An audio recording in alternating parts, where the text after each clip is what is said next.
প্রত্যেকটা মেয়েই সংসার জীবনের প্রথমে ঠিক যেমনটা থাকে, তারপরে যখন সে মা হয় তখন কিন্তু সে সেভাবে জীবনযাপন করতে পারে না। একটা মেয়ের জীবনে সার্থকতা তো তখনই আসে যখন সে মা হয়। আর মা হওয়া কিন্তু মুখের কথা না, অনেক কষ্ট এবং সব কিছু অতিক্রম করেই কিন্তু একটা মেয়ে মা হয়। আর প্রথম বেবি হতে গেলে যেমন সব কিছু অনেক আদরে এবং সব কিছু অনেক সুন্দরভাবে করা হয়, দ্বিতীয় বেবিটার সময় কিন্তু আসলে এতটা কেয়ার করে পারা যায় না, কারণ আপনার প্রথমে যেহেতু একটা বেবি আছে, সেই বেবিকে দেখাশোনা করে তারপরেই তো আপনাকে সব কিছু করে উঠতে হবে। আসসালামু আলাইকুম। নতুন একটি ভিডিওতে সবাইকে স্বাগত। আশা করি যে যেখান থেকে আমার ভিডিওটি দেখছেন সবাই আল্লাহর রহমতে এই অবস্থাতেও ভালো আছেন এবং সুস্থ আছেন। আমরাও আল্লাহর রহমতে ভালো আছি, সুস্থ আছি। 26শে জুলাই আমার দ্বিতীয় কন্যা সন্তান জন্মগ্রহণ করেছে, আর আল্লাহর রহমতে দুইজনই সুস্থ আছি। আর এই কারণেই মূলত এতদিন আমি ভিডিও থেকে দূরে ছিলাম, তো এখন যেহেতু একটু সুস্থ হয়েছি, তো সেই কারণে আবার আপনাদের মাঝে ফিরে এসেছি। আর এই ভিডিওগুলো আসলে আমার বেবি হওয়ার আগেই করা ছিল, তবে এডিট করা বাকি ছিল। তো সেই কারণেই ভেবেছি যে এই ভিডিওগুলো আগে আপনাদের মাঝে শেয়ার করে নেই, তারপরেই আমি আমার বেবি সহ ভিডিওগুলো দিব। তো এই যে আমি এখন যে কাজগুলো করে নিচ্ছি সেগুলো আসলে আমি হসপিটালে যাওয়ার আগেই করে রেখেছিলাম, কারণ জানি যে হসপিটাল থেকে এসে আমি কিন্তু এই কাজগুলো করতে পারবো না, কারণ আমার যেহেতু সি সেকশনে আসলে বেবিটা হবে, তো সেই কারণে সি সেকশনে হলে কিন্তু অনেকটা দিনই নিচু হয়ে কিংবা একটু ভারী কাজ থেকে বিরত থাকতে হয়। তো সেই কারণে আগে থেকে আমি এই কাজগুলো গুছিয়ে রেখেছিলাম। আর এখন শুধু ভিডিওর এডিটিংটা বাকি ছিল, তো আমি এখন এসেছি ভিডিওটাকে এডিট করতে। আর ভিডিও এডিট করার ক্ষেত্রে আসলে অনেকটাই ঝামেলা হচ্ছে, কারণ আমার যেহেতু এখন দুইটা বেবি, তো এখন চেষ্টা করি দ্রুত কিভাবে কাজগুলো সেরে ফেলবো। আর সিজারের সময় আমার আম্মু আমার সাথে ছিল, তো তারা আসলে গ্রামের মানুষ, তারা গ্রাম থেকে এসে যে অনেকটা দিন বাসা বাড়িতে থাকবে এমন কিন্তু থাকতেও চায় না। তবুও আমার আম্মু আমার সাথে 15 দিন ছিল। তো 15 দিন থাকার পরে ওইখানে আমার আব্বুর আবার খাওয়া দাওয়াতে একটু সমস্যা হচ্ছে। আর যেহেতু বাড়িতে ছোট আর একটা ভাইও আছে আমার, তো সব মিলিয়ে সব সমস্যার কারণে আমার মা আসলে চলে গেছে। তো তারপরে আমার দাদি এসেছে আমার কাছে। তো আমার দাদি আমার বেবিটাকে নিয়ে রাখলেই, এতটুকু করলেই যথেষ্ট। তো এর মধ্যে আমি চেষ্টা করি যে সব কাজ গুছিয়ে নেওয়ার জন্য। আর আম্মু চলে যাওয়ার পর থেকে আমার আসলে সব কিছু করে নিতে একটু কষ্ট হচ্ছে, তবুও সব কিছু করে নেওয়ার চেষ্টা করছি। আর এভাবে আসলে জীবনটাকে ম্যানেজ করার চেষ্টা করছি, কারণ পরবর্তীতে তো আমাকে এভাবেই চলতে হবে। আর আমার বড় মেয়ের বয়সটাও তো খুবই কম, তো তাকে আমার দেখে দেখে রাখতে হচ্ছে, কারণ সে কখন জানি আমার ছোট মেয়েকে চেপে ধরবে।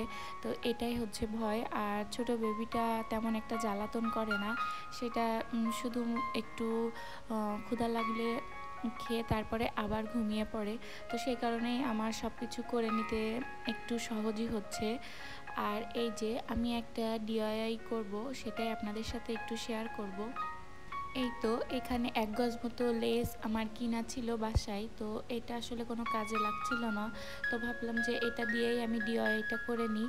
আমার এই যে মানি প্ল্যান্টের যে গাছের যে ঝুড়িটা, এটাকে একটু ডিআইওয়াই করে সাজিয়ে নেব, তাহলে দেখতে বেশ ভালোই লাগবে। আর এটার যেহেতু কালারটা লাল করা, তো লেসের কালারটা যেহেতু সাদা, তো দুইটার কম্বিনেশনে বেশ সুন্দর চমৎকার ফুটে উঠবে। তো আমি এখানে লেসগুলোকে দুই পাশ থেকে দিয়ে দিয়েছি, আর লেসটাকে কিছু টুকরো টুকরো করে কেটেও নিয়েছি ওর গায়ে ফুল হিসেবে বসানোর জন্য।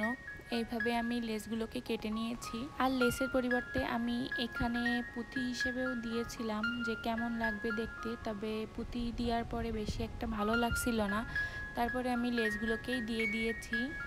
আর এই যে ডিআইওয়াইটা কমপ্লিট করার পরে আপনাদের সাথে শেয়ার করছি, দেখতে বেশ সুন্দরই লাগছে। আমার কাছে তো ভালোই লাগছে, কার কাছে কেমন লাগছে কমেন্ট করে জানাবেন। সামান্য কিছু টাকা খরচ করলেই কিন্তু খুব সুন্দর একটা জিনিস তৈরি করা যায়। আর যেহেতু এটা ফেলে দেওয়া একটা জিনিস, যে মানি প্ল্যান্টটা আমি লাগিয়েছিলাম একটা রঙের কৌটায়, আর কৌটাটাকে একটু রং করে নিয়েছিলাম, তারপরে বাসায় থাকা লেস দিয়েই আমি ডিআইওয়াইটা করে নিয়েছি।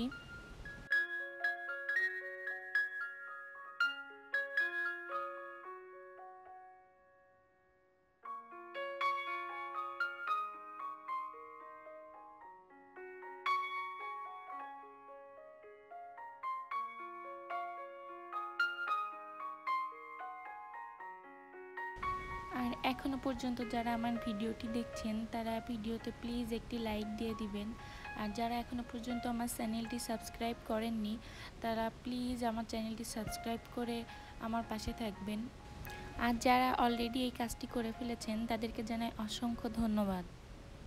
আর এই তো আমি এখন একটু সিটা রুটি তৈরি করে নিচ্ছি। এটাকে যশোরের আঞ্চলিক ভাষায় সিটা রুটি বলে। তো এটা আমাদের মুরগির মাংসের সাথে খেতে কিন্তু বেশি ভালো লাগে। তবে আজকে তো আমি ভুড়ি রান্না করেছি, তো ভুড়ির সাথেই ভেবেছি যে এটা করব, তো সে কারণে এই সিটা রুটিটা করে নিচ্ছি। তবে এই পিঠা করতে গেলে সবচেয়ে বেশি কিন্তু চুলা চারিপাশে নোংরা হয়। আর এই পিঠাটা আসলে মাটির চুলায় করলেই বেশি ভালো হয়। চুলার চারিপাশে এই সাদা সাদা দাগগুলো থেকেই যায়।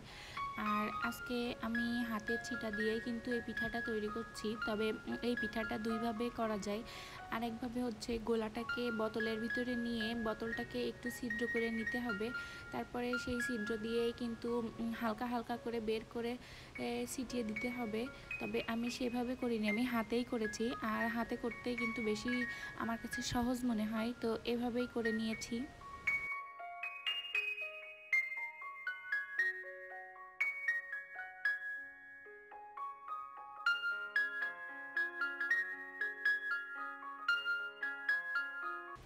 আর এই তো আমি অনলাইন থেকে এই লতাটা অর্ডার করেছিলাম।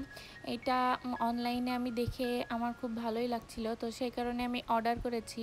ভেবেছি যে কম টাকায় এই লতাটা বেশ ভালোই লাগছে, এটা নিয়ে নিই। তবে হাতে নেওয়ার পরে দেখলাম যে তত একটা ভালো কোয়ালিটিফুল হয়নি। আমি এর আগেও এই লতাগুলো কিনেছি, তবে এই লতাগুলো আমার আগের লতার মতো অতটা সুন্দর হয়নি।